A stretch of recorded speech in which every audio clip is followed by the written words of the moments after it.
Hai, selamat pagi, semangat pagi. Selamat datang di kelas biologi. Masih ingat dengan iklan ini? Apa hubungannya dengan materi yang akan kita bahas saat ini?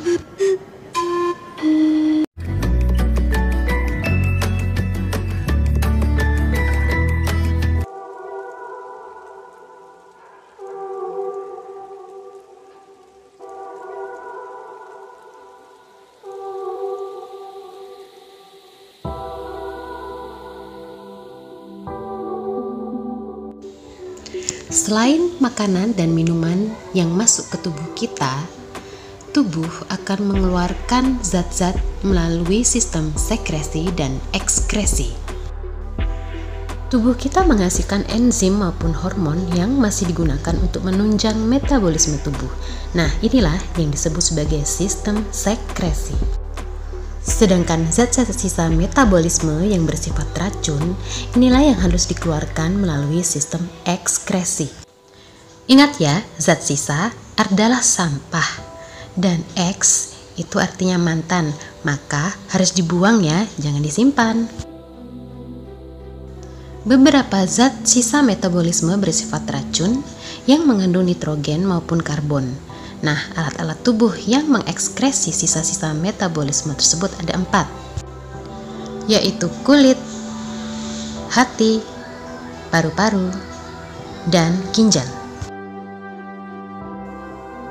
Mengapa kulit disebut sebagai organ termoregulator? Kulit mengekskresikan keringat. Keringat manusia sendiri terdiri dari air, garam-garam, sisa metabolisme sel, bakteri, urea, serta asam. Nah, proses berkeringat ini adalah usaha tubuh kita untuk menurunkan suhu tubuh kita yang sedang panas, apalagi di lingkungan yang sedang panas, habis beraktivitas, atau karena makan makanan pedas. Yang kedua, organ hati. Hati mengekskresikan empedu dari eritrosit yang sudah tua atau mati. Nah, empedu mengandung pigmen warna bilirubin dan biliverdin. Adapun bilirubin akan masuk ke usus 12 jari, teroksidasi menjadi urobilin yang mewarnai feses dan urin, sehingga warnanya menjadi kekuningan. Yang ketiga adalah organ paru-paru yang pernah kita bahas sebelumnya pada sistem respirasi. Paru-paru menghirup oksigen, lalu mengekskresikan CO2 dan H2O dalam bentuk gas. Dan organ yang keempat adalah ginjal. Ginjal berbentuk seperti biji kacang merah, berada pada kanan dan kiri pinggang kita. Ginjal sebelah kiri letaknya lebih tinggi daripada sebelah kanan. Ukurannya kira-kira sekepal ukuran tangan kita. Selain sebagai organ untuk membuang sisa metabolisme, ginjal mempunyai fungsi lain sebagai berikut.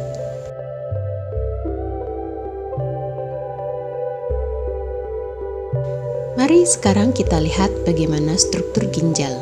Lapisan luarnya dilindungi oleh kapsul, lalu lapisan luar atau kulitnya disebut korteks, dan bagian dalam yang disebut dengan sumsum disebut dengan medula.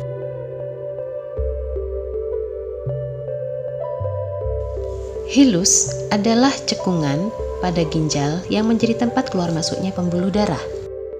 Sedangkan lobus ginjal adalah bagian ginjal yang berbentuk piramida. Bagian inilah yang mengandung jutaan nefron. Nefron adalah unit struktural dan fungsional terkecil dari ginjal yang membentuk urin. Nefron terdiri dari komponen tabung dan komponen pembuluh. Komponen tabung terdiri dari bagian glomerulus dan kapsul Bowman.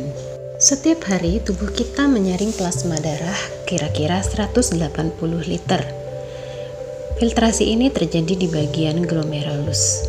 Kira-kira dalam satu kali filtrasi adalah 2,75 liter darah.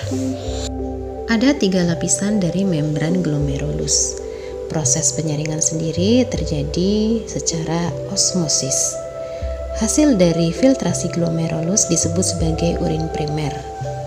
Nah, urin primer sendiri tidak mengandung protein. Protein ini akan dikembalikan ke tubuh.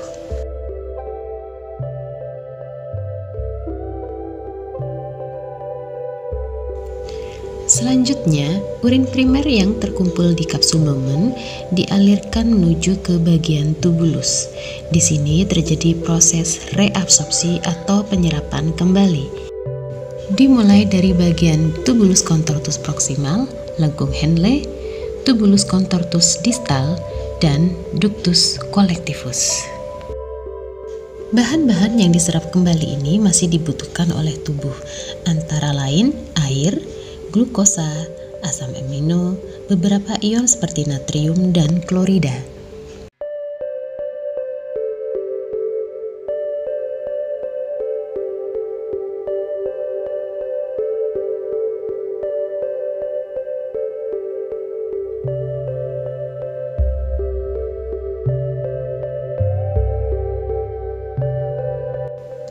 Bahan-bahan yang direabsorpsi telah melewati 5 penyaringan terpisah. Prosesnya terjadi secara difusi. Hasil reabsorpsi disebut sebagai urin sekunder yang mengandung air, garam, urea yang menyebabkan aroma atau bau pesing, dan pigmen empedu yang menyebabkan warna urin menjadi kekuningan.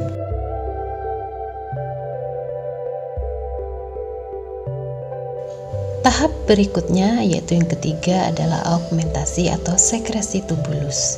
Di sini terjadi proses pemindahan zat-zat tertentu dari dalam darah. Nah, zat-zat yang tidak direabsorpsi akan dieliminasikan ke dalam urin yang sesungguhnya. Nah, proses sekresi ion hidrogen inilah yang mengatur pH atau keseimbangan asam basa cairan tubuh. Plasma darah yang sudah bersih dari proses penyaringan dikembalikan ke jantung melalui vena cava. Dari bagian ductus collectivus, urin sesungguhnya menuju ke bagian pelvis renalis, lalu melalui ureter masuk ke vesikula urinaria. Berikutnya, faktor apa saja yang mempengaruhi proses pembentukan urin?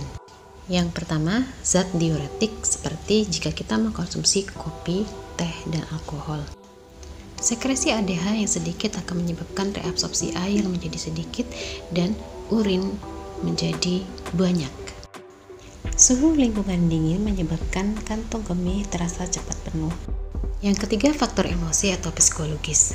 Emosi yang bagaimana ya yang bisa menyebabkan kita menjadi lebih sering buang air kecil? Faktor yang keempat adalah volume larutan atau jumlah air minum yang kita konsumsi. Semakin banyak jumlah air yang kita konsumsi, maka jumlah urin akan semakin banyak.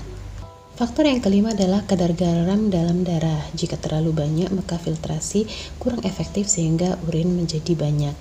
Lalu yang keenam adalah faktor internal, yaitu hormon insulin. Ini terjadi pada penderita penyakit diabetes mellitus.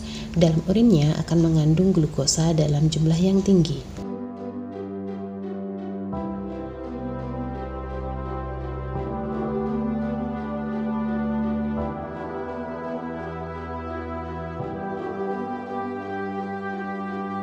Berikut ini adalah salah satu teknologi jika ginjal kita sudah mengalami kerusakan.